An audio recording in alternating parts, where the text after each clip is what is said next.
Today I'm going to give you some tips on areas that I think are pretty challenging for students. Fabric folds tend to be things that kids struggle with. They're not sure how to approach it, so we're going to talk about that. We're also going to talk a little bit about how you do lips, the approach to doing lips, and I'm also going to throw in teeth, because teeth are always a fun little experience for a lot of students. So as I'm working, I want to make sure you can see this completely. So as we're starting, I did two very generic sketches of fabric, and when I did these, I kind of went overboard with the lines. I made these really heavy. That's simply so you could see it on screen or in the video version of this. So when we're starting, obviously the first things we always remember is we're going to have a cover sheet, and we're obviously going to have our ink. My ink is over here on the side. I'm going to move these so if it drips, everything will be great. So as we're starting, I want us to think in terms of doing what we call flat marks, which is what I see a lot of students doing with fabric. They'll come into a t-shirt, for example, and they'll do very flat marks, and then they might cross-hatch on it. But it completely eradicates any kind of depth or variation of the fabric height. We're going to compare that to what I call marks that follow the folds of the fabric. So I'm going to demonstrate what both look like. Now, just because I'm demonstrating one of these and kind of knowing going into it that this one tends to be more beneficial for most students, marks that follow the folds, that does not mean that there's never a circumstance where you couldn't use just flat marks in fabric, okay? But I'm showing you both, and then you as the artist have to make that decision of when to use each.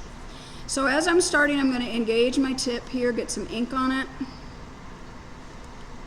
When you were doing your hair, you're letting your marks really follow the flow. You're letting your marks follow the length and flow or contour of your hair. When we're thinking of flat marks, what that means is I'll see students do something like this. They'll come in and they'll do this. Does anybody notice anything that I'm doing right now that we've kind of cautioned about? Outlining. I'm outlining. What happens when we just outline a shape? Makes it look flat. So this tends to be something that we don't do too quickly. That does not mean that you can't have some lines that are solid in your drawing. If you're coming in and doing something like under your eye or your eyelid or the lip line, you can have solid lines there, but you don't want to have too many solid lines. But this is a method that I see students do quite frequently. Then they'll come in and do something like this, and they might even be aware that there's like a value change that happens in the fabric. Maybe they know that this fold is a little bit, maybe this one is darker than this one. And so they'll put gaps in the lines like this so you can see it's a lighter value. And then maybe this one has the lightest value. But do you see the way that I'm doing the lines and the way that they're very straight? And the problem with this method, even though they're trying to think about value, is that it flattens out the entire structure. It makes it look very flat. You can vary your flat marks like this by coming in and putting more on one edge to make it look like light is hitting that section. But it still is very challenging to make the viewer believe that this is three-dimensional when you're doing your work in this manner. Okay? That is one variation that usually tends to flatten things. It usually tends to make it look flat. The variation of that would be to create what we call marks that follow the folds of the fabric. And I see students do this every single time I give this assignment. I've already seen some of you do this in like your clothing and your shirts. So a way to avoid that is to, when you first start, before you do anything else, remember what we learned when we did our fabric with charcoal. We talked about when we came in and we're trying to show folds, we talked about the fact that our marks and even our feathering marks with the eraser should really follow the form of that object, okay, or in this case, the fabric. So each one of my marks that I'm making now are directional. They're curving in the direction that the fabric is flowing or that it's folding. And be very aware when you look at your fabric in your drawing, in your photograph, make sure that you are aware of where the shadows are And also try to avoid what happened when I just did that. Do you see how when I end the marks at the exact same location, it creates an edge? Try to stagger the ending. This is especially true even in things like your hair. You want to have the edges stop and start in different areas. That way it will be more believable as a curve, and it becomes less of a pattern.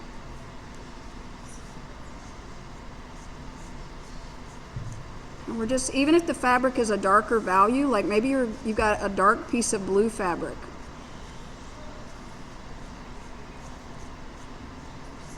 I'm going to stagger it, and I could change the direction of my paper. This would be neater on this side if I changed the direction of my paper to do this curve, but I'm not going to do that just because I'm making this tutorial for you guys. All right, and so then when we come in and we do shadow areas, if I know this is going to curve this way, this is probably going to curve down that way.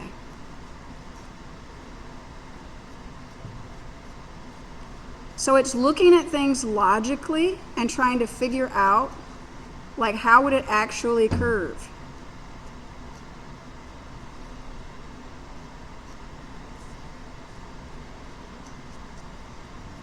A little drippage there. Do you see the difference in the two? Thumbs up if you get it. All right, perfect. So now let's move down to something that's another area that students struggle with, and that's the lips. Students tend to really have issues with lips. I'm not really sure why. They're just like any other part of your face, but they tend to be the thing that students will go in and do this kind of thing. They'll go like, whoa, let me get some ink on here first. Students will come in and they're like, I don't know what to do, and then they do this. Don't do that. Don't do the solid outline thing. You can have one basic darker line in the center if you need to. Even that, I would stagger it and have it broken. Then what you want to think about is creating the variation of value that you see in that lip. Okay? The top lip, generally speaking, is a darker value than the bottom lip. Not 100% of the time, particularly if a person is wearing some kind of lipstick or gloss on their lips, but it tends to be a darker value overall than the bottom lip. The bottom lip, and the reason I do fabric along with lips is because they both roll. Your lips actually roll out from your flesh. They go like this and they are bulbous. And so we need to show that your bottom lip, for example, is bulbous. So how are we going to do that? We're going to do a combination of some stipples. I like to do stipples first. And usually I will leave the center part of the lip, this part, which rolls out the most and catches the most light. You want to leave that a lighter value. And then you can come in and do volume marks like this, little hatch marks. It makes the lip look like it's rounded. And if you look at somebody's lips, you actually will see those. You'll see that they're like creases in your lip. That's how we can open and stretch our mouth to eat and things like that. It's a very functional thing. When we're thinking about lips also, another thing I wanted to point out, if you really feel like you need an edge to it, use a broken mark like this instead of a solid 100% line.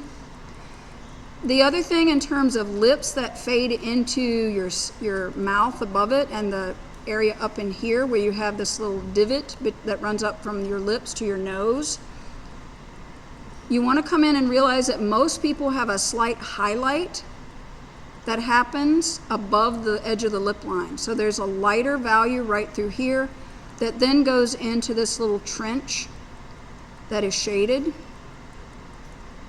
above the lip.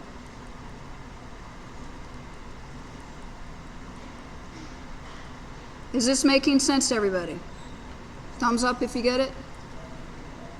All right, some of you are getting it. Some of you are ignoring me. That's, I guess, okay. All right, so that's that. And then we would keep working this up until we had more of a fuller effect. I'm not going to work it this much on this demo, but it would eventually look more like this one. The next thing I want to give you some advice about are teeth. Teeth are the things that destroy more student drawings than anything else, other than drips. And that's because students tend to do what I call overdrawing the lips. We don't want to do that. Or, excuse me, the teeth.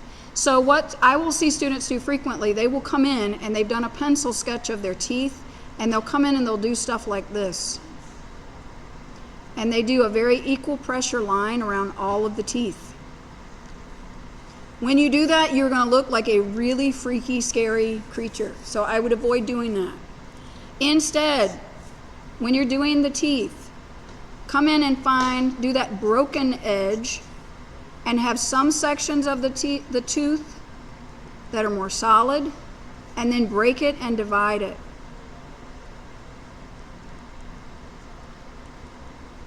In fact, if you have to have solid lines in the teeth, it's better to do the gum line as being solid. The division line between the teeth, never use a super solid line between those. When you look at someone smiling, you don't see individual lines in their teeth from a distance, and that's why it looks strange to us when this is very flat. Okay? The closer you get to a person, you will see the line that divides the teeth. But instead, do something more like this, and then if you see gum showing, make sure that it's a darker value. And then usually under the teeth, into the crevice of your mouth, it's substantially darker. So then you can do your hatching or cross hatching. And then adjust. After you get the value of the objects around it, art is like a puzzle. After you do one area, then you might have to make adjustments to another. So after I add some value to the mouth interior and the gum, I might say, hey, you know what? I do need a little bit more coming through here. But do it gradually. Do you see the difference in the approaches? Okay? So those are the things that I really want you thinking about. So let's review it real quickly. Fabric tips, think about the actual height and volume and curve of the fold. Think about where the highlight is. Put more marks where the value is darker. Leave fewer marks where the value is lighter. Be aware that if you use flat marks, straight lines like this, it's going to flatten your drawing. When you're doing lips, remember that they curve out. Think of the overall value first. Top lip usually darker, bottom lip rounds, the highlight is in the center, and avoid doing solid lines around the lips. Any questions?